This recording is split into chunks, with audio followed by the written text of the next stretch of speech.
Dear YouTube, as you know, under copyright law I am allowed to use portions of copyrighted material, in this case copyrighted material belonging to the Watchtower Bible and Tract Society of Pennsylvania, so long as this is used for the purpose of criticism and parody.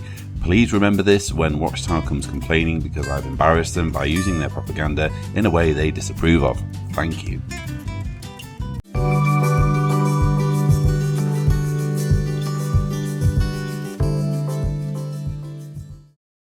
Hello and welcome to my rebuttal of the August 2016 JW Broadcasting episode hosted by governing body helper Ronald Curzan. Obviously I'm making this rebuttal a bit late in March 2017, but those of you who follow my channel will realise that I have a backlog to work through, because when this episode went up on JW Broadcasting I was basically embroiled in writing my book, The Reluctant Apostate, which is there.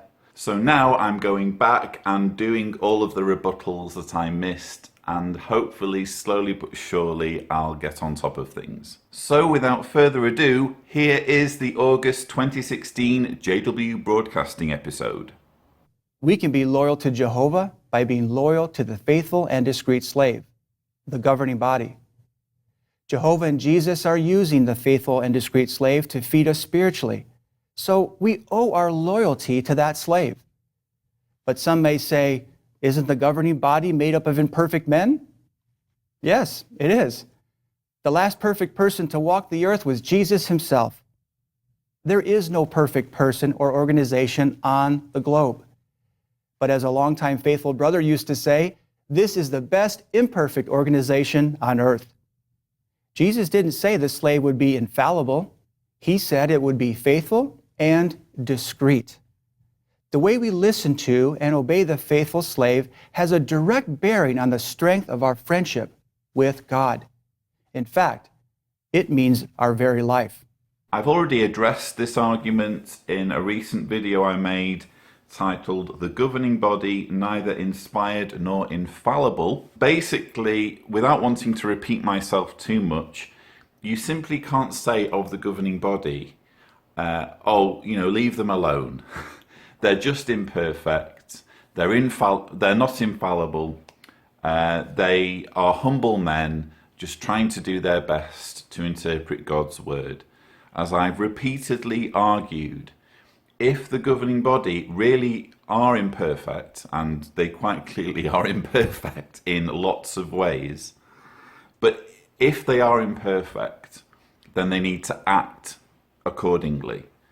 You do not, if you acknowledge that you are imperfect, you do not say to people, I'm going to punish you if you disagree with me. If you join my religion and later speak out against me or say anything critical of me, I will arrange for your remaining family who believe in me, I will arrange for them to no longer talk to you. I will arrange for your family to freeze you out of their lives. Those are not the actions of somebody who acknowledges that they are imperfect and prone to mistakes. Ronald Curzan also makes the argument that the governing body deserve our allegiance because they alone are providing spiritual food on behalf of Jehovah and Jesus. And if you are a Jehovah's Witness watching this, I would just ask you to, for a moment, think about that claim. That's a pretty amazing claim. When you think about it objectively, i.e. from the perspective of somebody who hasn't been indoctrinated as a witness, who hasn't been raised as a witness, and you present that claim to somebody who knows nothing about the religion, and you just say to them, well, clearly this group of men in New York are representatives of God. Clearly since 1919 these people have been speaking on behalf of the Almighty and dispensing spiritual food on his behalf. As Christopher Hitchens repeatedly said, extraordinary claims require extraordinary evidence. And if Ronald Curzan is going to tell us that this group of men in New York are speaking on behalf of God and therefore deserve our loyalty to the point of death. That's what it takes if you're a Jehovah's Witness. You need to be prepared to die for your beliefs if it comes to it. If he's asking us to stake that amount of loyalty on a claim, he needs to provide evidence. And what you will find across decades of Watchtower literature that has been produced for over 100 years, what you will find if you examine that literature is not a shred of evidence that between 1914 and 1919, an invisible Jesus inspected the religions of the day, and based on the crazy ramblings in The Finished Mystery, which was published in 1917, thought, this is the religion that I am going to choose to be the faithful slave. But what if the governing body serves some spiritual food that is not to our liking? Or what if we do not fully understand or agree with a clarification of a belief? On one occasion, Jesus' followers, including the Apostle Peter, were confronted with a new teaching. How did most react? Notice John 6 and verse 60. It states, "When they heard this, many of his disciples said, 'This speech is shocking. Who can listen to it?' The result, continuing in verse 66, because of this, many of his disciples went off to the things behind and would no longer walk with him." But how did Peter respond when Jesus asked them, "Are you too stumbled?" At John 6:68 we read, Simon Peter answered him, "Lord, whom shall we go away to? You have sayings of everlasting life." What loyalty! Peter's loyalty was based on solid evidence that Jesus was the Messiah. His loyalty was evidence of his faith. That is the kind of loyalty we want to imitate today. John chapter 6 verse 68 is frequently wheeled out by Watchtower when it comes to stamping out criticism, when it comes to making Jehovah's Witnesses afraid to even begin to question their beliefs. This is the go-to scripture that you usually find when Watchtower is trying to do this. Now, there are two ways of approaching this verse in the context of how it's used by Watchtower. There is the Christian perspective and there is the atheist perspective. And it's a bit difficult for me to speak for Christians because I am no longer one, but I'll do my best. So if you're a Christian and you're presented with this verse, you simply say, well, that says nothing about an organization that claims to represent Jesus. This is Peter saying, I'm not going to leave you, Jesus.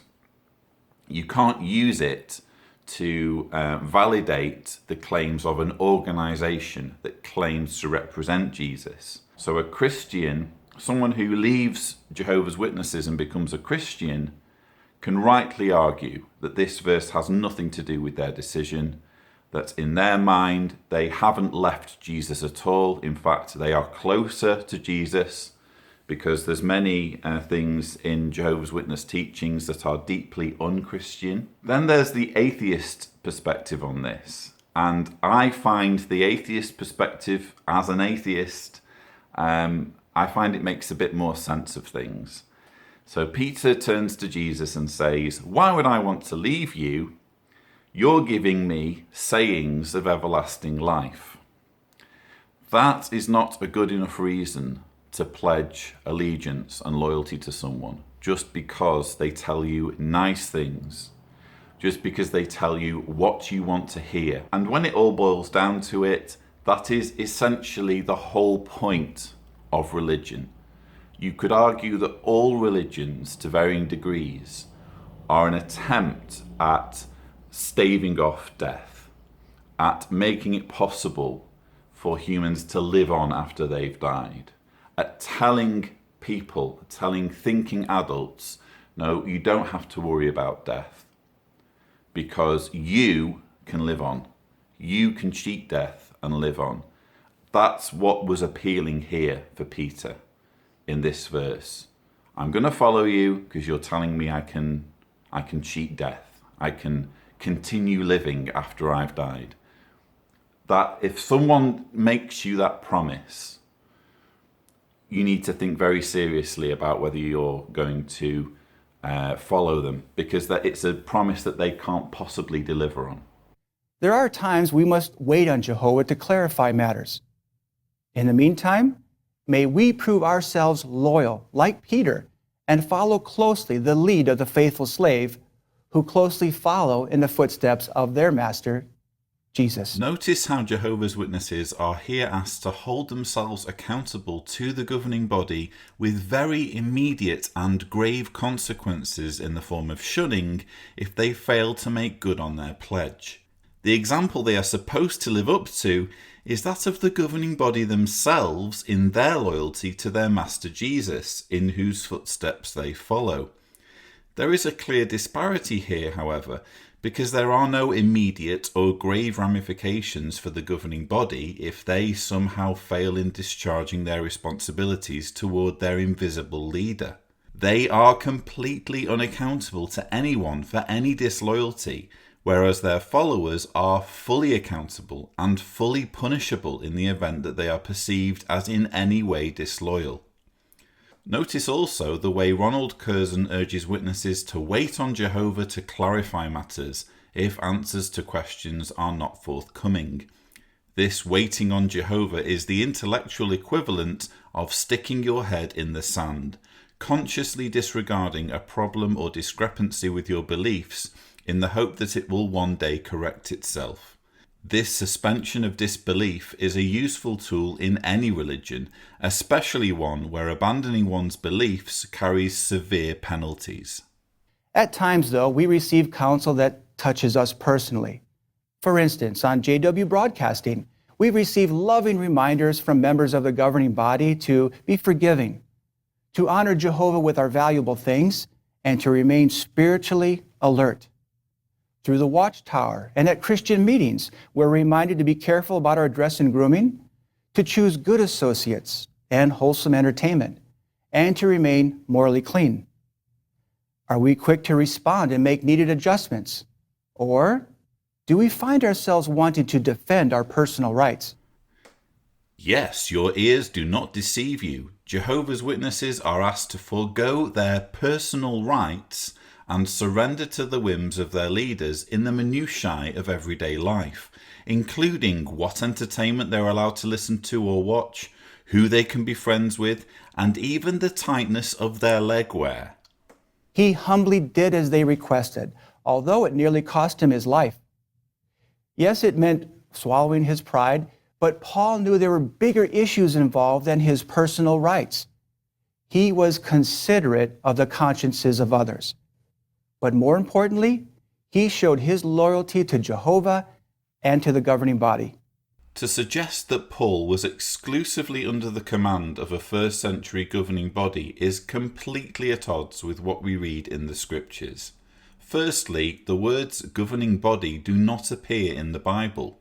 Because of this, Watchtower leans on verses in Acts 15 in support of its governing body model, in which the apostles and older men deliberate over the issue of circumcision. Secondly, Paul wrote multiple epistles or letters forming a considerable bulk of the Greek scriptures that mapped out much of the doctrine and theology of early Christianity. And yet we do not read of him having to run this material past any first century governing body writing committee in Jerusalem for approval. Thirdly, there are examples to be found in the Greek scriptures of Paul taking his orders from the Antioch congregation, not the apostles in Jerusalem.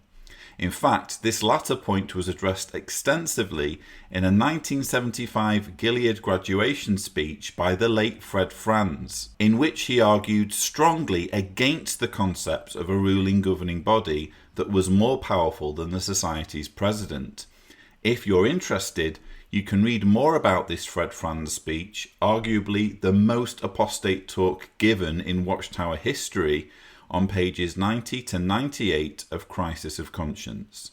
Let us be determined to be humble, flexible, and obedient like Paul, and thereby prove ourselves faithful to the faithful and discreet slave.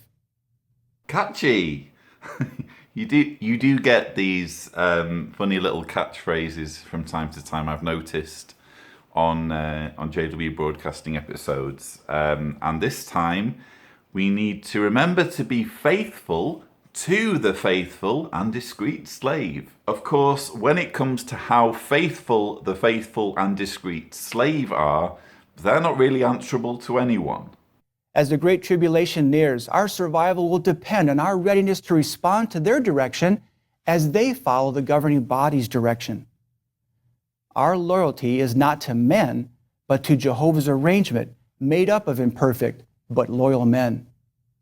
That is a lesson that Korah, Dathan, and Abiram refused to learn. Our loyalty is not to men, but to Jehovah's arrangement made up of imperfect but loyal men. Hopefully the silliness of this speaks for itself.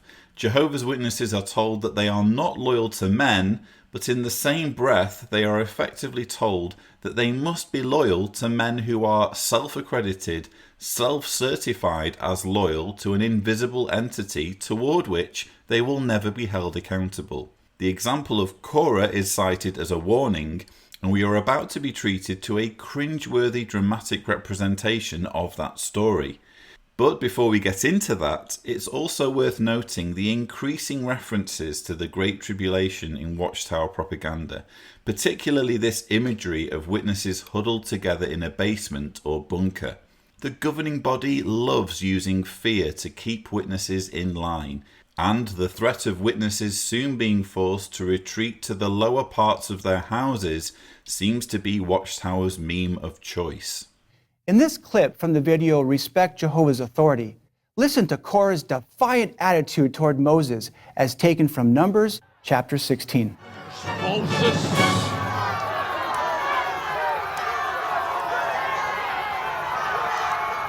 That is enough of you! Because the whole assembly are all of them holy, and Jehovah is in their midst. Why then should you lift yourselves up above the congregation of Jehovah? Korah and the others made great pretenses of loyalty to God, but completely ignored the fact that Jehovah directly appointed Moses and Aaron. If we take the Exodus narrative as literal, and good luck finding a respected archaeologist or historian who is willing to do that, the Israelites had plenty of visible evidence that Moses was appointed by God to lead them. It was Moses who led Israel out of Egypt. It was under Moses' direction that they all fled along the dried seabed of the Red Sea with the Egyptians in pursuit. It was Moses who received the Ten Commandments. The power bestowed on Moses had seemingly no end of support through physical manifestations of God's approval. So anyone like Korah who sought to supplant Moses' authority had his work cut out in claiming a divine mandate. But what divine mandate is there for Watchtower, and specifically the governing body? What miraculous signs of divine approval can they point to? A once successful but now stagnating preaching campaign? A nice website? The printing of books? The building of new facilities? None of these things can be considered convincing evidence of God's exclusive approval in any meaningful sense. If you want to believe that the faithful slave, now revealed to be the governing body, was first chosen by an invisible Jesus in 1919, it all ultimately boils down to faith, just as it would with accepting the authority of the leaders of any other religion. Using Korah's rebellion as a metaphor for asserting the governing body's authority amounts to an attempt at drawing a parallel where none exists. While focusing on the man Moses and his imperfections, they did not really see that it was Jehovah who was directing the nation. They were actually fighting against Jehovah. Their disloyalty to God's appointed men cost them their lives. If you're a Jehovah's Witness watching this, take note. If you resist the governing body, you're resisting Jehovah, and it could cost you your life. Not that you're being threatened in any way. My father saw glory, but his glory was short-lived. I'm glad, though, that my brothers and I took the right side of the issue. It must have been hard, though. Yes, it was. But that helps us to understand how important it is that we not allow friendships or family to take priority over our relationship with Jehovah and our obedience to Him. That's what Father's always told me. Yes. Ultimately, successful direction for us humans comes from Jehovah. We should trust completely in His choices of appointed ones. You see, respect for those whom Jehovah has appointed shows respect for Jehovah's authority. Notice how respect for Jehovah is so effortlessly conflated with respect for those who claim to have been appointed by him. It has long baffled me how easily Watchtower gets away with blurring the lines between Jehovah and Jehovah's organisation. Apparently Watchtower now just takes it as a given that no evidence is needed when establishing the governing body's credentials. They can just use words like Jehovah and Jehovah's organisation interchangeably. What fine examples for us to imitate. May we never find ourselves fighting against Jehovah by murmuring or complaining against those who He has appointed to lead His people today. It's fascinating to see murmuring and complaining so brazenly stigmatised as it was in the bunker videos that were shown at last year's Remain Loyal convention. Apparently, once the governing body ascends to power, there is no legitimate way to express concern over their decisions or hold them accountable. This is the essence of totalitarianism, the crushing of any avenue for dissent. Have you ever wondered how the governing body arrives at important decisions? In this Bethel morning worship, Brother David Splane answers that very question. Well, there have been so many changes. It's hard to keep up. We hear that a lot, and it's true. So the question is, how do these changes come about? Does the governing body get together on a Wednesday morning and say, well, what'll we change this week? Let's throw the brotherhood off guard a little bit. That would not be faithful or discreet. The fact is that although changes may seem to be announced one after another, the decision to put the changes into effect is often years in the making. Yes, apparently it can sometimes take the Holy Spirit years to bring about changes in Jehovah's fast-moving organisation. Normally when an organisation takes years to reach decisions, we just say, well, that's an inevitable product of an organisation that is run by men, and with men disagreeing with each other and having to consider things and make decisions, it's inevitable that it will take them years to reach decisions.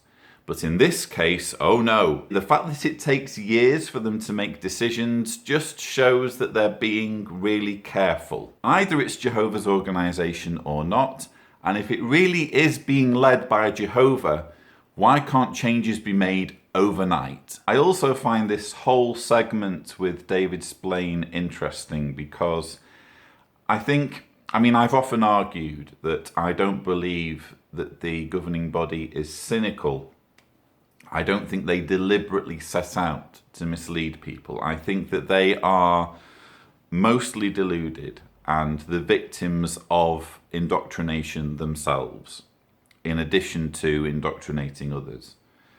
I think if there was one individual on the governing body who could be presented in the way he talks and the way he condescends and patronises, and just seems to really, really love his position, apart from Tony Morris, I think I would go for David Splane. He seems to be like the Bond villain of the governing body, and in this segment you can just really see him enjoying the fact that he knows something the audience doesn't know. He knows how the governing body works, and he is enjoying every minute of it, letting them in on the secret, or a little bit of the secret that he's good enough to share.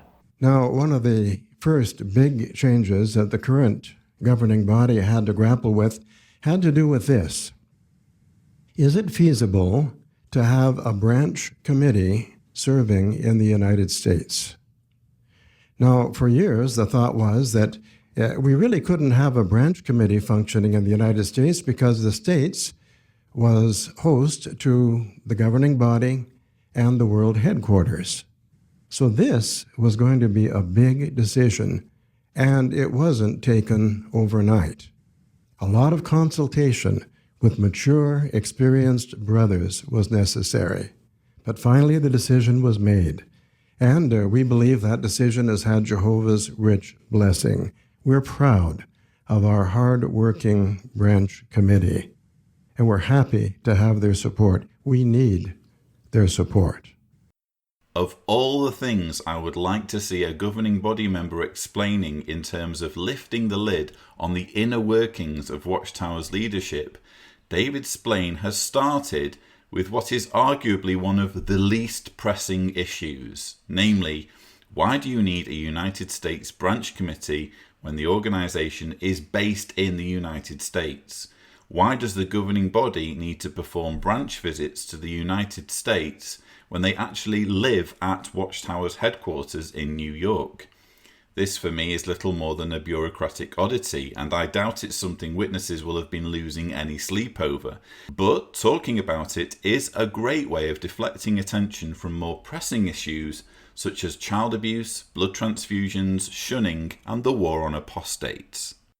Now let's consider a couple of other examples. Beginning the first week of January 2009, the school, service meeting, and the congregation book study were merged. Now that decision was almost 10 years in the making. As far back as 1999, it was being discussed. Well, then, why wasn't the decision made 10 years earlier? Because the governing body wanted to be sure. Will the brothers have what they need? Will they have all of the spiritual food they need if we merge the meetings? Now then, one Wednesday, I think it was about 3:30 in the afternoon, we'd had a long meeting. We received 2 letters from large branches. And one of the branches said that they had many large congregations with 7 or 8 book studies, but with only 1 elder and 1 ministerial servant. So the elder might conduct 5 book studies and the ministerial servant might conduct 3. And then they had all of the parts on the meetings to prepare. So all they were doing with their time was conducting book studies and preparing parts for the meetings. It was hard. And then the same week, we received a letter from another branch, and they explained why the attendance at the book study was so low. They explained that the publishers love the meetings, all of the meetings, including the book study, but they're very poor, and they couldn't afford the bus fare to attend 2 midweek meetings. They had to choose. And if they attended the school and service meeting, they could get almost 2 hours of spiritual direction, whereas with the book study, they would get 1. So most of the time, it was the school and service meeting that won out. Well, those 2 letters put a real face on the situation, and it helped us to make the decision. This, again, is hardly one of the most urgent issues affecting the organisation that witnesses are currently grappling with. It would have been sort of interesting if this insight could have been given in 2009 when the changes were brought in, but apparently ordinary witnesses need to wait over 8 years to be let in on the fairly unremarkable secret of why they lost one of their weekly meetings. Not that I'm really buying the explanation that's on offer here.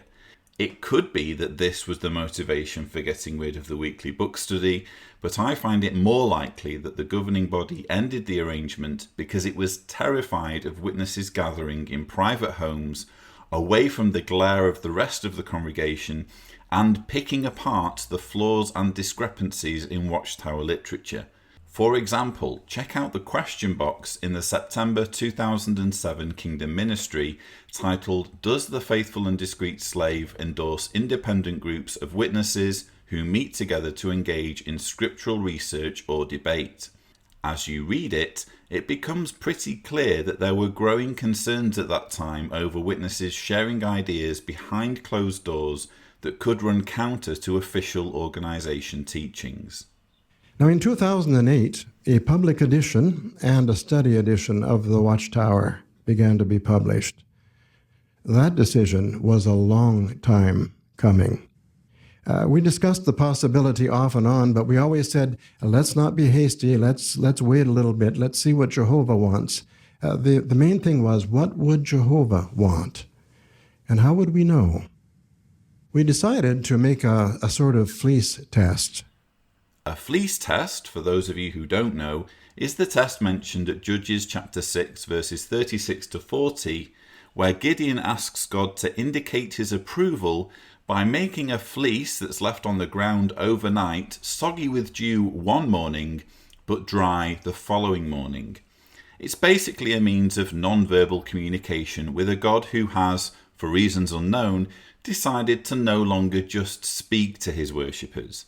The account contradicts verses found throughout the Bible concerning not putting God to the test, and the opportunities are endless for a pure coincidence to be interpreted as a sign of God's approval. But never mind all that, let's see what the governing body's ingenious fleece test involved. And so in 2006, we began publishing one awake a month, but we kept publishing 2 Watchtowers. So that would be 3 magazines per month instead of 4. And the rationale was, we'll try it for a year. And if at the end of a year our magazine placements have plummeted, we'll know that Jehovah is not backing this arrangement. We can go back to producing 2 awakes a year. Well, what was the result? At the end of the year, we were placing as many magazines at 3 per month as we had been placing at 4 per month the year before. So that indicated to us that Jehovah was backing the arrangement. And how many of us have appreciated having a study edition of the Watchtower that speaks directly to the Brotherhood, and then a public edition of the Watchtower that can be tailored a little bit more to the needs of the public? I'm afraid this is utter hogwash, and I believe it shows in Splane's less than assured body language. First of all, why would magazine placement plummet if only 1 awake magazine was available instead of 2? Witnesses and the general public would not abandon a magazine purely on the basis of the number of issues being reduced. If anything, issues of the magazine would be more sought after by readers. The whole fleece test thing is therefore ludicrous and frankly insults the intelligence of the witness audience. The real reason why Watchtower reduced the number of magazines in 2006 and has continued reducing the number of printed magazine pages ever since, has to be dwindling finances. On page 473 of my book, The Reluctant Apostate, I produce a graph showing the reduction in monthly printed magazine pages since 2005, using figures calculated from the readership figures you find printed on the inside cover of each magazine. What the graph reveals is that since 2005, Watchtower has drastically reduced the number of printed pages at regular intervals, only for the total printing to gradually climb up again on each occasion due to ever-increasing distribution by the witnesses. Despite upward momentum in terms of distribution, multiple decreases in magazine printing commitments in recent years have had the overall effect of reducing magazine printing by a whopping 55% from 2005 to 2016.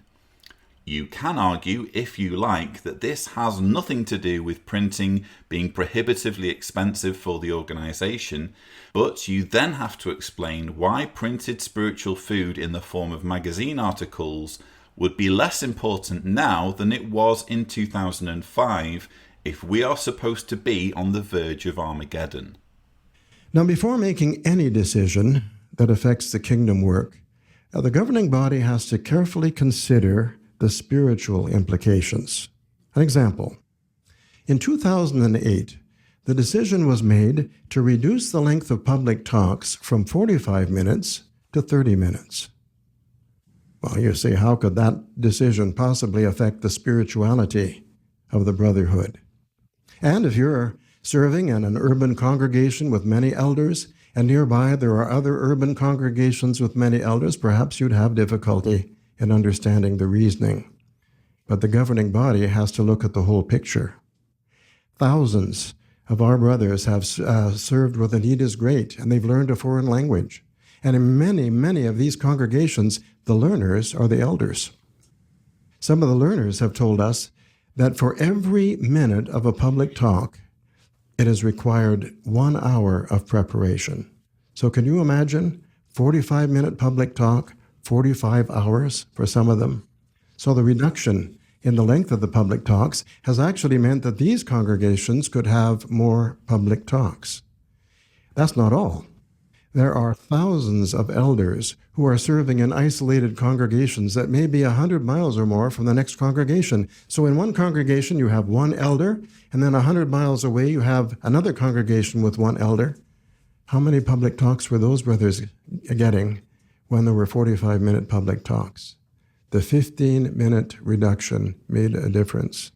So if we take a narrow view and think only about our own situation and our own congregation, well, we can have difficulty in understanding why certain decisions are made. Yes, apparently of most pressing concern to Jehovah's Witnesses the world over is not the disturbing reports coming out of the Australian Royal Commission, not the increased begging for funds and the laying off of Watchtower branch personnel and special pioneers, not the drain on families created by the shunning policy or the mounting death toll from the blood ban. Instead, the faithful slave has discerned that what witnesses really want to know about is why public talks were reduced from 45 minutes to 30 minutes 8 years ago. Now, the same principles apply to clarifications in our beliefs. The governing body loves to get together and discuss the Bible. And when those Bibles come out on the table, and when the brothers bring their research in, and they're starting to search the Scriptures and analyze the Scriptures, you see the happy smiles on their faces.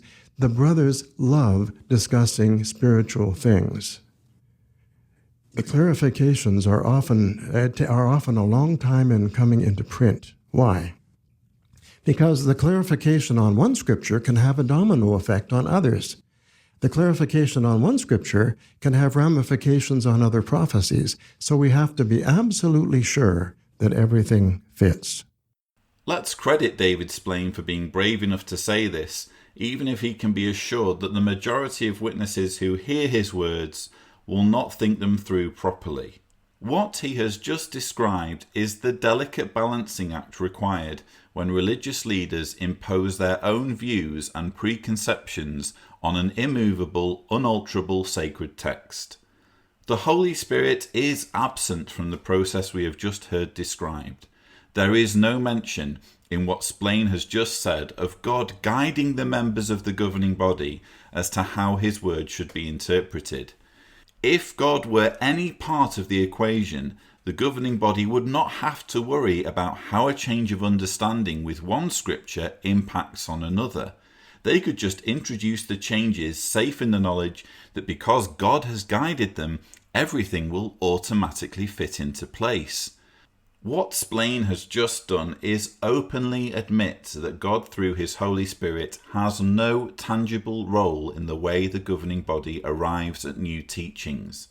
But you can bet on most Jehovah's Witnesses missing this point entirely. So to reiterate, although certain changes may be announced one after another, these decisions are thought out very carefully. And here's an interesting side point. The older members of the governing body, Brother Jairus, Brother Barr, were just as interested in making the adjustments as the younger members were. They were very progressive. What an insight into the faithful and discreet slave's loving concern. In the context of Watchtower, there are a number of ways that you could measure progress. You could, for example, consider any kind of technological advancement, such as the building of jw.org or the launch of JW Broadcasting. You could consider innovation as a form of progress, such as cart witnessing. I prefer to measure progress in terms of Watchtower when it comes to things like human rights, when it comes to acknowledging people's right to leave a religion that they no longer agree with. I consider progress in terms of what can we do to protect children? What policies and procedures do we need to change so that child abuse isn't effectively covered up, so that pedophiles aren't effectively concealed from the law? What do we need to do? What progress can we make in those areas? And when you measure progress in that way, what you see is an organization that doesn't just not progress. You see an organization that regresses. For example, it was still only relatively recently, in 1981, that Watchtower changed the rules so that it was impossible to disassociate without being shunned by your family, so that disassociation and disfellowshipping were treated as almost one and the same. They were both to be punished. Just recently we had a convention video in which Jehovah's Witnesses were specifically told that if their disfellowshipped son or daughter calls them on the phone, they're not to pick up the phone. That's a fairly new thing. We see increasing homophobia in the Watchtower leadership, so more and more material seems to be coming out, especially targeted at children. We see the likes of Tony Morris introducing new rules about dress and grooming, so that if you are a man and you wear tight trousers, you can be banned from going in the preaching work. Yes, that is a rule. I'm not making it up. That is in the instructions to elders. So rather than being progressive, in many ways I would argue the governing body is actually regressive and is actually taking the organization further backwards than it already was. Did you hear things the governing body does that would further motivate you to support and follow their direction? Perhaps it's how they consulted experienced brothers, or that they consider our brothers' varying circumstances worldwide, or most importantly, how they patiently and prayerfully seek to know Jehovah's will and look for His blessing on a decision. David Splane has more or less gone over all of this just a few minutes ago, but apparently his words are so profound and important that they merit an immediate recap. Millions of our brothers and sisters around the world can recount the blessings they've gained by remaining loyal to Jehovah and His organization. Of course, these blessings could come in the form of their children being undereducated, their families being ripped apart by shunning, or their relatives and loved ones dying from refusing blood. Now though, it's time for one governing body helper to interview another as Ronald Curzan interviews William Malenfant and his wife Sandra. Well, you know, you're on your own like that. Not a lot of brothers around, so you look for encouragement and company. And we would travel down to Strawberry Point, Iowa, to where Charles and Shirley Sonetko lived in a log cabin, one-room log cabin, and we'd go visit with them in order to have some mutual encouragement. It's a nice picture of you in that log cabin, too, as you were special pioneering. For those of you who are unfamiliar with District Overseer Charles Sonetko, here are his words of wisdom from the platform of a convention in Wisconsin in 1967. Well, now, as Jehovah's Witnesses, as runners, even though some of us have become a little weary, it almost seems as though Jehovah has provided meat in due season, because He's held up before all of us a new goal, a new year, something to reach out for, and it just seems has given all of us so much more energy and power in this final burst of speed for the finish line. And that's the year 1975. As one brother put it, stay alive to 75. So after 4 years, I understand that you came back to visit your family. What events were challenging thereafter? I think Sandra can relate that. Well, it was usually permitted after you were in your assignment 4 years, then you were allowed to come home and at least have a vacation, visit your family. But we got back, we visited our family, and while there, I had a medical examination and found out that I had a serious health problem. Of course, we didn't have the funds to cover that, so Bill wrote to the society, and we made arrangements. They said, well, just take care of your situation and let us know when you're free. So he got a job to take care of our medical needs as well as living conditions. Bill calls Watchtower to let them know that he doesn't have the funds to cover Sandra's health condition, and the society responds by telling him to get a job. Charming. But you know, we just felt like we were failures. Jehovah knew we were discouraged. He knew we felt distraught about this. So he knew just what we needed, and he gave it to us. As I got to feeling better and we got more free in our use of time, we started pioneering, and Jehovah blessed our ministry just incredibly. There were times in this supposedly unproductive territory that we had up to 25 people attending the meetings.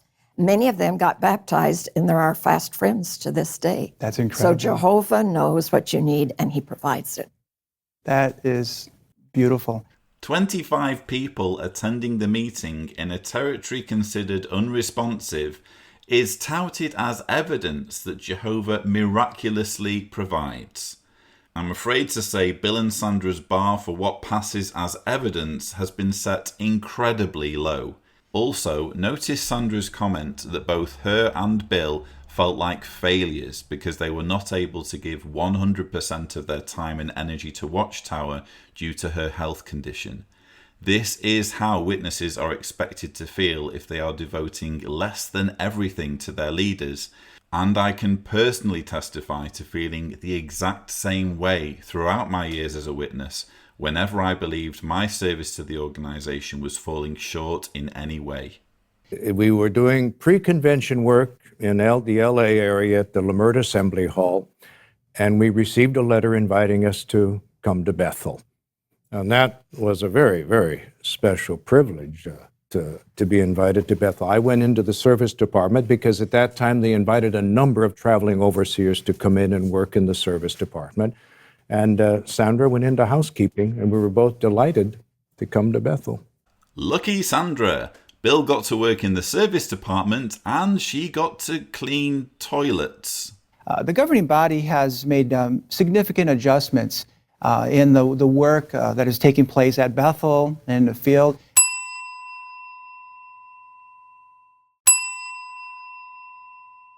And it has affected many long-time faithful brothers, loyal brothers, and in the traveling work, overseers in the congregation, overseers at Bethel. Bill, what do you think about some of these changes that the governing body has made recently? I think they're very wise decisions. They know what is needed. They appreciate the older men who have served for years. We know that the older brothers, been in circuit work, district work, wherever, they're worthy of double honor because of the way they've given of themselves to the work. But we have to recognize, too, there comes a time when we want the younger men to come along, to accept responsibility. And really, when we were young, we received responsibilities with very little background and training. Now we've got all these schools for kingdom evangelizers, the kingdom ministry school, so many opportunities for younger ones to be trained. And so I think it's a wonderful arrangement. Many thousands of young men are doing so well, ready to accept responsibility. It's a blessing for the entire organization. Well, thank you for sharing that. That will benefit many brothers. I like the way Bill Malenfant is asked this question as though he really has a choice, as though he's really free to say anything other than it's a wonderful arrangement, such a wise decision. We're talking about, if you watch my video where I give my reaction to the 2017 yearbook, we're talking about unprecedented changes. The Bethel family globally was reduced by 24%. That is pretty astonishing, and it sounds like, from what Bill Malenfant is saying, the implication is that older Bethelites were disproportionately the ones that ended up getting sent home. Their many years of service counting for nothing, and suddenly having devoted all of their lives to Watchtower, these older witnesses are just basically put out to pasture and made to fend for themselves. These are people, most of whom will have joined the organization under the assumption that Armageddon was imminent, that it was literally just around the corner, and they needed to give of themselves completely to get the message out so that as many people as possible could hear about something that was imminently going to happen. And yet here they are in their old age being turfed out by the organisation that lied to them. I don't blame Bill Malenfant for sticking up for this approach, because let's face it, if he says anything negative, he is already first on the firing line given his age. But I just do find it interesting that the extent to which this massive change is being justified, and the very fact that it needs to be brought up in this interview, I find that very telling. As you look back at decisions you made in life, any regrets? Oh, absolutely none. We consider that whatever we have given up or done, it's been our gift to Jehovah. This is exactly the sort of response you would expect from someone who has invested her entire life in something and would not even want to consider the possibility that it was all a gargantuan waste of time. The more you invest in something, the more you need it to be worthwhile in order to justify what you've already put in. This is pretty much how Scientology works. The further up the bridge you go with Scientology courses, the more money you spend, to the tune of tens of thousands of dollars, and you eventually reach the stage where you lose interest in whether the teachings are actually true or not, because the possibility that you've been lied to comes with the crushing realization that enormous sums of money have just been thrown away. Substitute enormous sums of money for decades of service to Watchtower, and you have the situation Bill and Sandra now find themselves in. You know, when I was a little girl, I remember I used to go out on our farm, and especially when there was a full moon, and I used to pray to Jehovah, and I'd say, just let me use up my life in your service. You know, he's answered that prayer, because my life is, majority of it, used up, and he's let me do it in his service. The fact that Sandra has used her life up in service to an organisation is cited as proof that this same organisation must be God's organisation, because when Sandra was young, she would pray under a full moon to give up her life in service to God. And Bill, how do you view sacrifices that you have made along the way? Well, as you know, a sacrifice can be something you give up to serve God, perhaps, or a sacrifice can be what you give to Jehovah, like David said in Psalm 54, I will sacrifice to you willingly.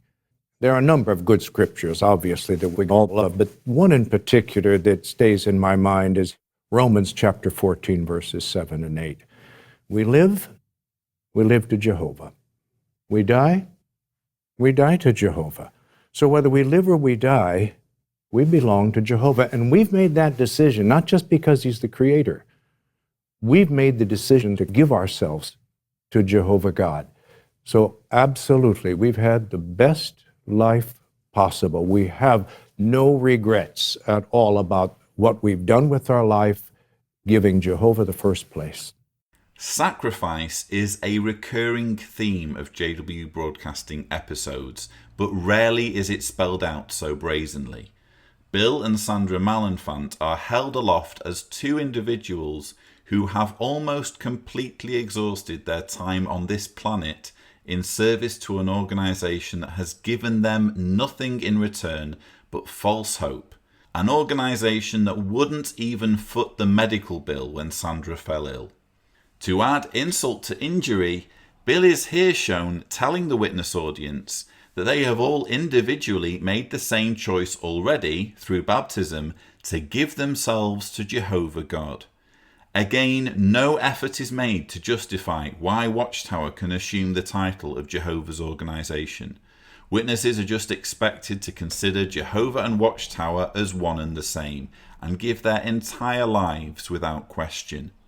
The sad part is that many witnesses watching this episode will end up doing precisely that, and will go to their graves unaware of just how much they have sacrificed for their credulity.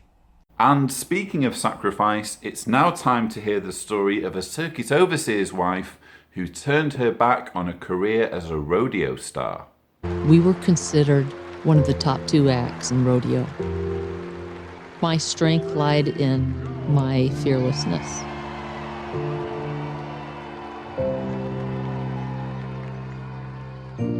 Even though there was a certain amount of excitement, it was fun to travel, to be together as a family, it was empty. For this propaganda segment to have any value to Watchtower, it needs to do what these life stories always do, which is convey the message that life outside the witness religion is meaningless. Corey Wells, whose story this is, therefore wastes no time in telling her audience that her life before devoting herself fully to her witness faith was empty. My father specialized in training horses. He used to send us to the mountains riding all day long. And then we'd come home in the evening and we would start trick riding. The way we learned was by a book. We looked at stick pictures that showed how it should be done, and so it was trial and error. At the same time that we were learning, our horses were learning. The horse that I rode just let me do anything. Having already told us how empty her early years were, we now learn that Corey's childhood was filled with joy and happiness. Her days were spent riding horses surrounded by nature, all the while learning new skills and spending precious moments with family. That doesn't sound all that empty to me. It sounds as though Corey had an idyllic upbringing, the sort that most witness children have to go without, in favour of relentless indoctrination and participation in meetings and ministry. My parents were very active in the rodeo as competitors. My mom was barrel racing. My father was saddle bronc rider. I grew up as one of Jehovah's Witnesses, but when I was very young, maybe 6 or 7, my father stopped serving Jehovah. To be honest with you, when they announced that at the Kingdom Hall, it really didn't have much meaning to me at the time. I didn't know what it meant. And I could see people crying, and so I cried, but I didn't really understand it. Really, from that point, our family was not active as Jehovah's Witnesses. And presumably it was from that point, when she was 6 or 7, that Corey's childhood was freed from interference from Watchtower, and her charmed recollections of days spent with horses in the mountains were made possible. But Corey doesn't see it that way. She looks back on her father's decision to, quote, stop serving Jehovah as a family tragedy, albeit one she couldn't fully comprehend the scale of at the time. People were very excited. They would hire us back at the same place year after year. Throughout all that time, we did not miss one memorial. We were always there. There was something in us. We didn't know it when we were little, but my parents had succeeded in planting the truth in our hearts. Yes, that's called cult indoctrination. And once it has a foothold in your life, it can be extremely pervasive and difficult to get rid of. It can induce people to have feelings of guilt, including a morbid fear of fiery destruction at Armageddon, for years after they have stopped attending witness meetings and walked away from the ritualistic aspects of their faith. It's no surprise that once raised with a reverence for the witness religion, regularly affirmed through family attendance at the annual memorial commemoration, the seeds of indoctrination planted in Corey's subconsciousness could slowly germinate. My link to the truth was my grandmother. I can remember going to the ranch and visiting her. She was very busy, but one thing that really sticks in my mind is she always studied every day. She read her Bible, her magazines were studied, and I think it just put a seed in there that later on started to grow. I just felt like I needed direction. It's like a line was drawn in the sand. Take one path or the other. And so, ironically, the first book that I picked up to read was the Bible. One of the scriptures that probably meant the most to me was Proverbs 3, 5, and 6. Trust in Jehovah with all your heart, and do not lean upon your own understanding. In all your ways take notice of him, and he himself will make your paths straight. Do not lean upon your own understanding, lean upon the governing body's understanding. They are, after all, the only ones who are allowed to have the final word on what the Bible means, because an invisible Jesus gave their forebears that authority in 1919. Also, notice the first few words of that verse. Trust in Jehovah. This encapsulates what faith is all about. Relinquishing logic, reason, and the need for evidence, and gambling your life on a religious leader or group of leaders who claim to hold a monopoly on truth. When you think about it, this scripture at Proverbs 3 verses 5 and 6 could be used to support the theological claims of any Christian denomination, because if you have enough trust, there is no need for anyone to offer you any proof that they speak for God. We did go to the district convention, and the Live Forever book came out. And there just came a time when I knew I needed to make changes. It could be that one of the pages in the Live Forever book that convinced her that she needed to make changes was page 154. Here it is. So let's see, what does it say there? Some of the generation living in 1914 will see the end of the system of things and survive it. Sisters started studying with me, and as I started reading the Bible for myself and studying, then Jehovah became real. All it took was one or two people, and the whole family followed. My father, too, returned to the truth. Trick riding was our family business. It was our livelihood. But we had decided that we were done. We were going to stop. With that decision would come giving up everything we knew. I think the most difficult thing for me to do was to sell the horse. You just get such a close bond with them when you're putting your life in their hands like that. But I was willing to do that. I knew what I wanted to do. I did it. Here again, you have the recurring theme that permeates all JW broadcasting episodes, and that theme is sacrifice. It wasn't enough for Korah and her family to have the truth, to attend meetings and preach the good news to people. They had to give up their careers and put Watchtower first. The message the governing body wants witnesses to take from this: when it comes to serving them and getting your ticket to paradise, it's all or nothing. I started pioneering in September of '86, and I've never stopped. I also married a man who loves Jehovah. We've had the privilege of working on international construction projects. We went to Mexico. We went to Venezuela. My father's an elder. My mom's pioneering. In fact, all of my siblings have been able to regular pioneer at some point in their lives. We're presently in the circuit work. Serving Jehovah together is such a blessing. Everything that we do every day is for Jehovah. No, Corey, everything you do every day is for Watchtower. And I'm genuinely sad to hear that so many of your family are entangled in the organisation, because if you do ever wake up and realise you've given so much of your life for nothing, the disappointment will only be intensified when everyone you know and love starts dropping you like a ton of bricks. If I would have taken that other path when I was young, I may not be alive today. What I did was dangerous. Even fame and fortune in the world, there's nothing there. I wanted the real life. I wanted to serve Jehovah.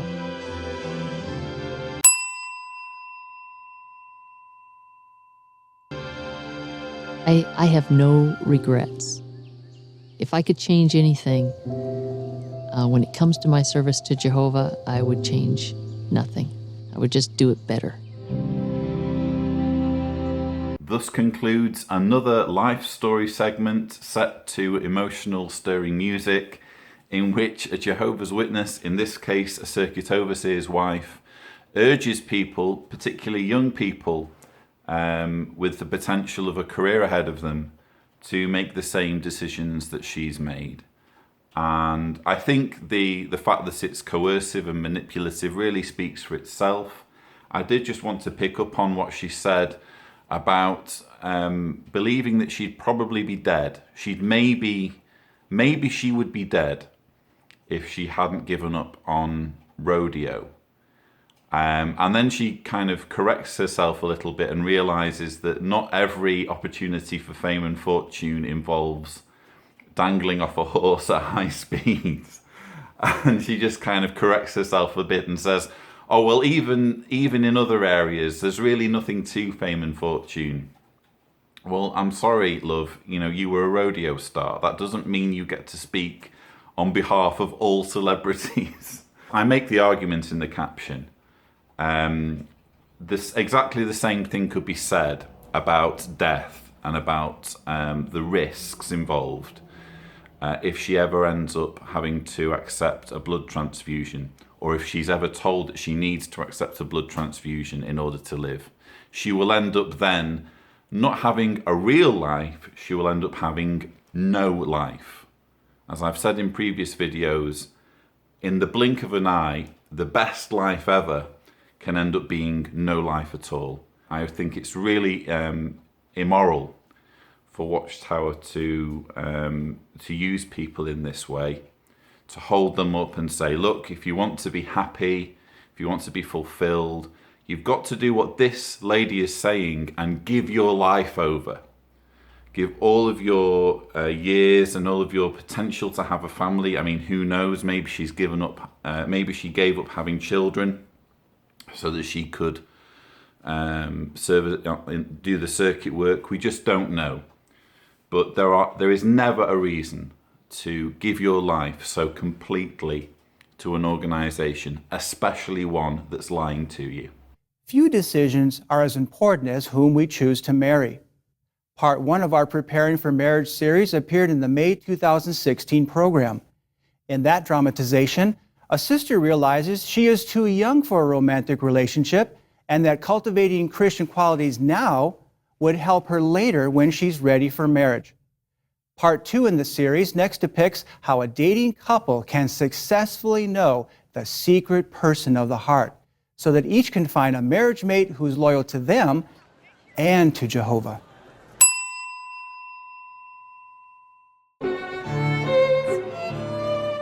Meeting Jimin was completely unexpected. I wasn't looking for a girlfriend, but as we talked, everything just clicked.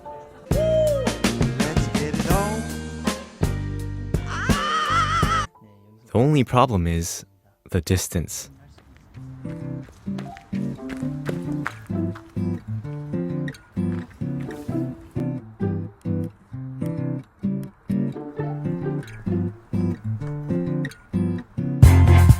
We got it together, didn't we?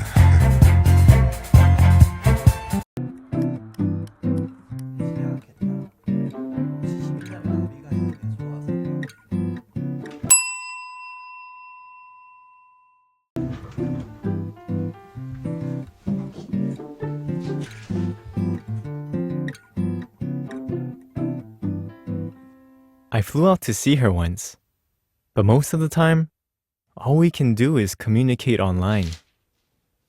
How can I be sure she's the one? I decided the best decision was to ask my father.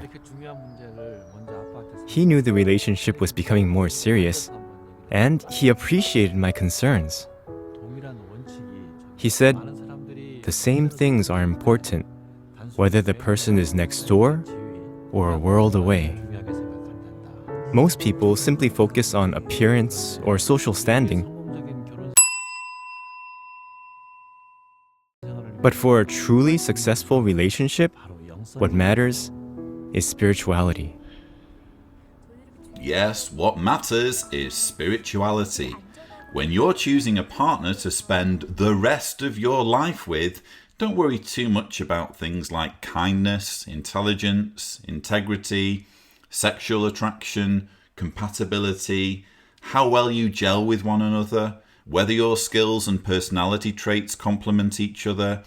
What really matters is whether your future partner observes the authority of a bunch of guys in New York and is willing to let them micromanage your future life together. Now, I had already talked with Jimin's elders, and they said she was a wonderful pioneer.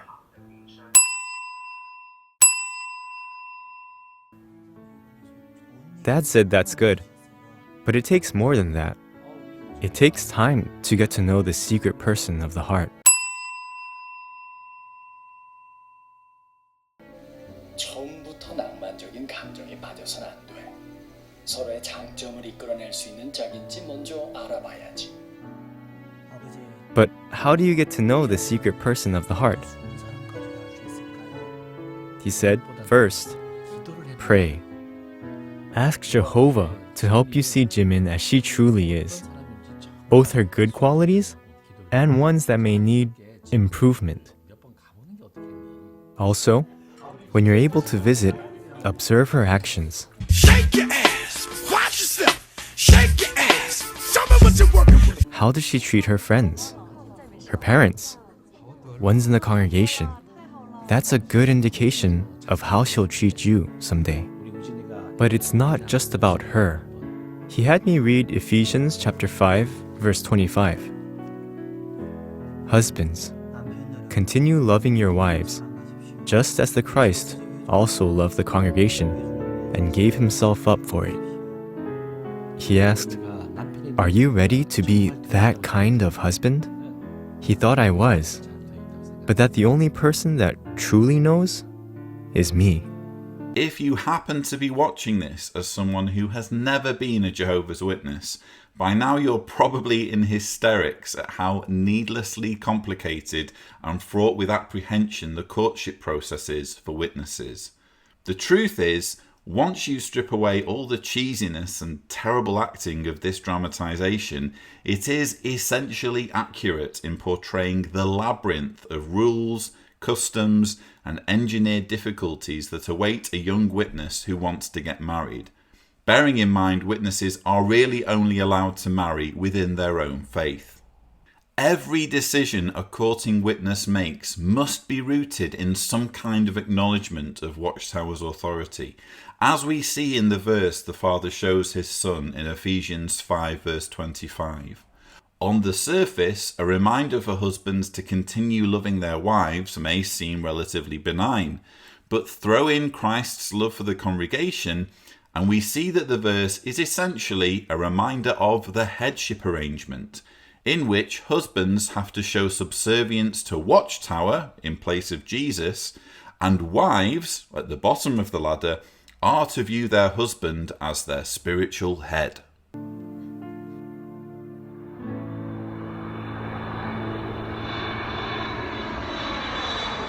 We've been able to save up and make a number of visits since then, taking the time to discover what we both are spiritually.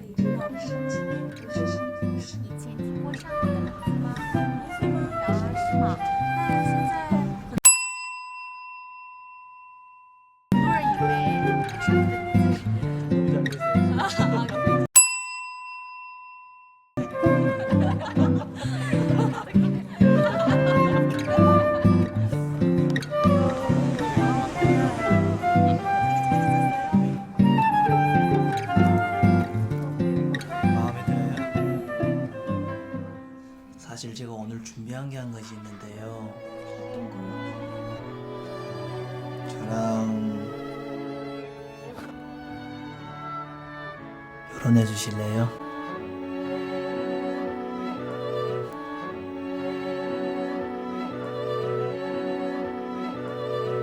네, 좋아요.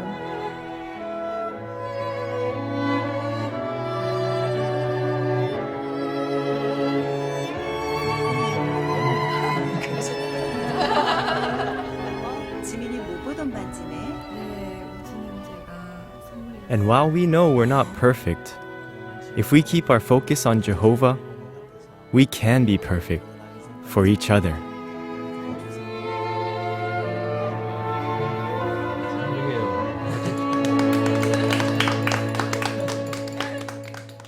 Did you notice the ways they learned more about each other before deciding to marry? I'll tell you what I did notice, and that's that Watchtower is imposing itself to a ridiculous degree on the lives of young people and on the romantic lives of young Jehovah's Witnesses. I mean, when I was preparing these captions and segments, I was playing little bits of the courtship segment to Deanna, and she was getting worked up at just the little bits that I was showing her, because it brings back so many memories from our own courtship and the time that we had before we got engaged and before we got married, when we were under so much pressure, and there are so many rules that you need to think about, and not offending people by doing this. And I like the bit as well where it shows them having a distance when they're preaching. I mean, different congregations will have different approaches to this sort of thing. So in some congregations, they would probably be allowed to hold hands during the meeting. In other congregations, they would probably get into serious trouble if they did that. So there's an inconsistency in the way these things are regulated. But make no mistake, they really are regulated. And it all creates needless pressure on young people, pressure that very often results in them getting involved in relationships that just aren't right for them. Now though, it's time for an entire segment devoted to the wonder of cart witnessing. When I'm rolling the cards down to get ready for the work, I can feel people's eyes on me, and it makes me feel proud that I'm representing Jehovah even before I get to the location. Cart witnessing was introduced just after I stopped attending meetings, but I can remember this sensation only too well.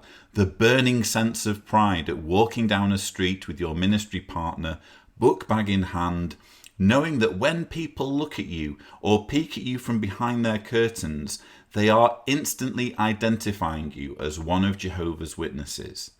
This sense of pride and identity, which is really a form of tribalism, is almost drug-like in its effects, and just one of the many reasons why witnesses you encounter who are out preaching will be slow to yield to logic and common sense if you engage them in conversation.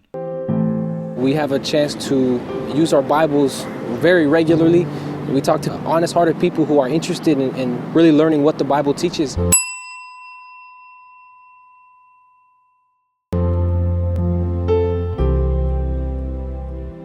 Jehovah's reaching people in those hard-to-reach areas where it could mean their life to even talk about things such as the Bible.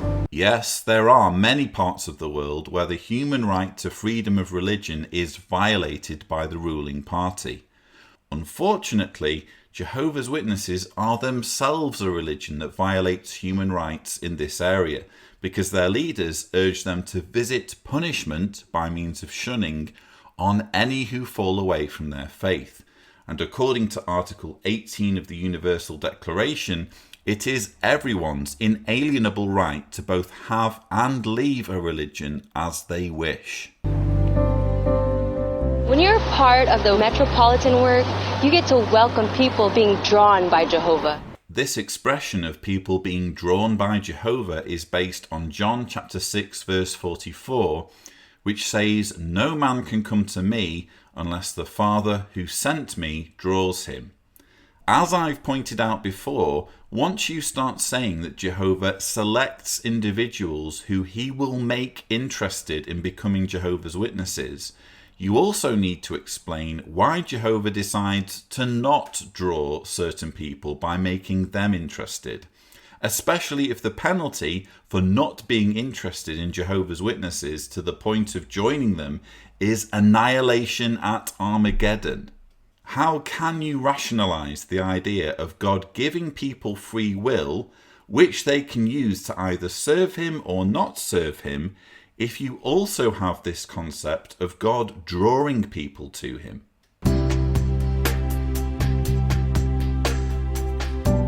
We see thousands of people every day who walk by our carts.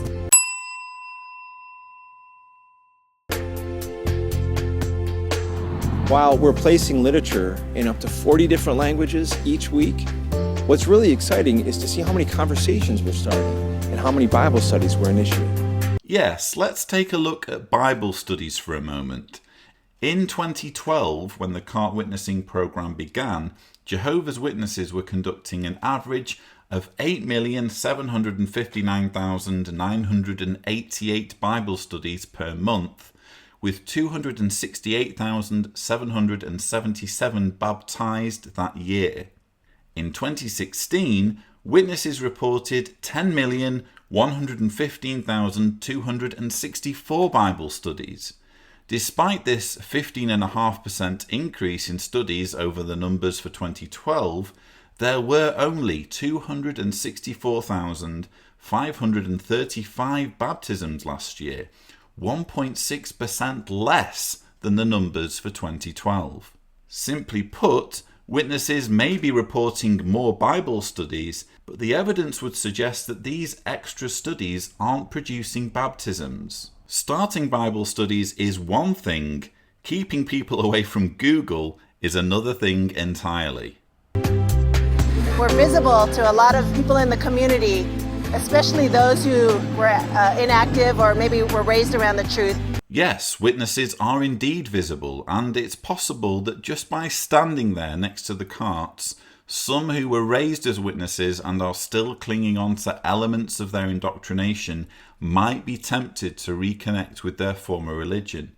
What witnesses can't understand is that once you have properly researched the organisation and its many scandals, abuses, flawed teachings and failed prophecies, it is simply impossible to go back. Jehovah's arranged to have his people put right in the center of everything, and we're able to meet people from all over the world. I've met people from Peru, South Africa, Japan, Germany, England, France, Italy, Cameroon, Congo, beaucoup.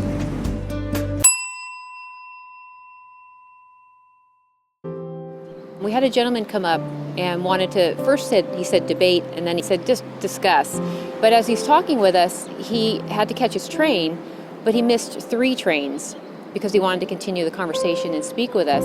It was a really good experience because we just get to talk to people and let them see a different side of us. It's not necessarily about whether we placed a book with him or not. And in the end, he turned to my husband and I and said, you know, you're really good ambassadors. That's the sad irony. Witnesses are excellent ambassadors for Watchtower. They are usually kind, respectful and polite, and if someone were to engage a witness in debate, you can almost guarantee they will not descend into insults and angry vitriol, no matter how compelling your arguments may be. It's just a shame the organisation these people represent has shown itself to be entirely unworthy of their time, energy and loyalty. We start Bible studies here every day, and these studies are conducted globally. Yes, and as we've just learned from the yearbook statistics, as well as being good at finding Bible studies, you are also fairly prolific at losing them. I met Alfredo in 2014, right before the memorial. He approached the cart. He had a rough life. He was doing a lot of bad things. And so he felt that he couldn't overcome them. So I told him that no matter how big his problems are, they're not too big for Jehovah. And so I encouraged him to start studying the Bible again. When Jehovah forgives you, he forgives you completely. I got baptized, and in the same month, I started auxiliary pioneering. It is such a privilege to be one of Jehovah's Witnesses with brothers all around the world. Brothers all around the world who are quick to forgive you from all manner of things you may have been up to before you were a witness, but who will treat you like you're invisible the moment you start questioning the authority of your leaders. If anybody is hesitant to take part in the special metropolitan witnessing work, Maybe you're worried about finances, time, or you're just afraid that it's something different and you won't know what to do. Please don't let any of those things stop you. It's from Jehovah. Grab hold of it tight, don't let go. Yes, cart witnessing is from Jehovah. Regardless of any concerns over time or finances, Jehovah's Witnesses should grab on tight and not let go. It may be that there has been no significant increase in witness numbers since 2012 when the cart witnessing program started. It may be that, if anything, witness numbers are stagnating, with growth slowing to almost a standstill in America. In fact, witness numbers are actually dropping in numerous countries like Canada, Australia, Italy and Poland. But hey, at least cart witnessing will give you something to do and keep you just busy enough that you won't have time to ponder the possibility that you might be being exploited. Each month, the brothers and sisters in San Francisco's Metropolitan Witnessing distribute over 5,000 publications and start an average of 185 Bible studies. After some initial concern from local authorities over having literature carts at the Golden Gate Bridge, authorities have expressed appreciation for our brothers being there with the Bible's message of hope. It's been requested that we always have on hand the April 2014 Awake with the cover title, Why Go On? 3 Reasons to Keep Living. One afternoon, an officer approached a cart and said, "Well, your magazine worked." The police had just helped a young woman who was thinking of jumping from the bridge.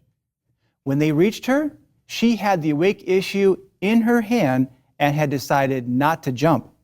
While preparing this rebuttal, I've had chance to look over the suicide magazine referred to here. The actual part of the magazine on suicide is only 4 pages long. As you might expect, the main piece of advice Watchtower has for people who are on the brink of ending their lives is that they need to become Jehovah's Witnesses. Under the heading, What Can You Do Today?, the final page says, start investigating what the Bible teaches about a genuine hope for the future. Jehovah's Witnesses will be glad to help you. You can contact them locally or find valuable information on their website, jw.org.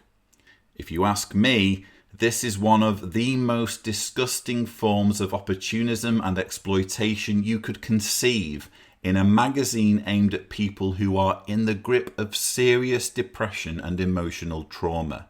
Watchtower is more concerned with boosting its membership numbers than pulling those contemplating suicide back from the brink.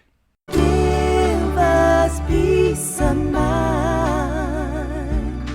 when life is unkind.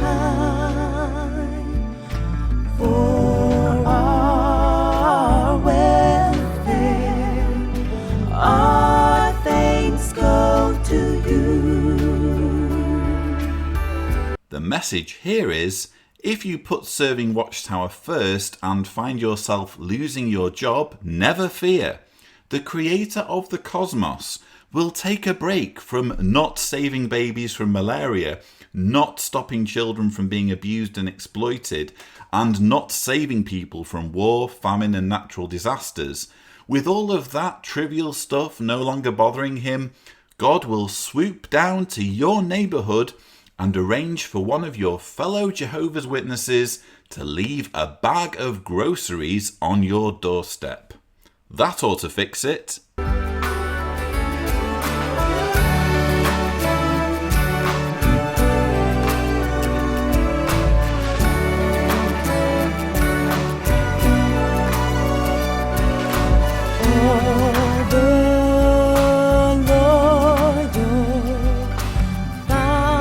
I'm afraid you'll have to watch all of this dreadful music video to understand this part, but allow me to explain what has just happened. The man who has just approached the witness, who is cart witnessing, was previously seen interviewing him for a job and ultimately turning him down. Now the businessman sees the witness preaching in the snow and apparently has a change of heart, giving him his business card, presumably to set up another interview. The message here is, if you need employment, Jehovah can arrange it for you if you will only get your ass out in the preaching work. You see, when it comes to dishing out blessings, the all-wise, all-loving creator of the universe operates on an I scratch your back, you scratch mine basis. Finally, in our program, we have a special behind-the-scenes visit with the orchestra that records our beautiful theocratic music. In December 2015, 75 musicians gathered from 16 countries for a 5-day session at our studio in Paterson, New York. A team of 15 technicians joined them to record 22 pieces. Among several songs we sing at our meetings was the stirring arrangement of Song 147, A Special Possession, that we sang at this year's memorial.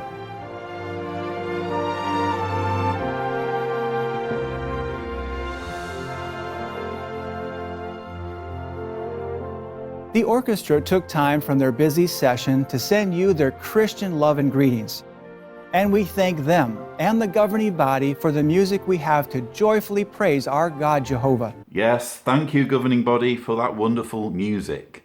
Do we also thank you guys for the cheesy music videos that get played at the end of all the JW broadcasting episodes? I guess so. Thanks for those. I did just find this final segment interesting though, because those of you who've been watching my Worst Convention Ever series, which is finally finished, will know that the final video that was shown at the Remain Loyal to Jehovah convention, last year's convention, was a depiction of paradise. And it showed various characters from the convention videos basking in paradise and being resurrected and that sort of thing. But the music that was used for that video wasn't produced by Watchtower. It was produced by Audio Machine, a track called Eternal Flame.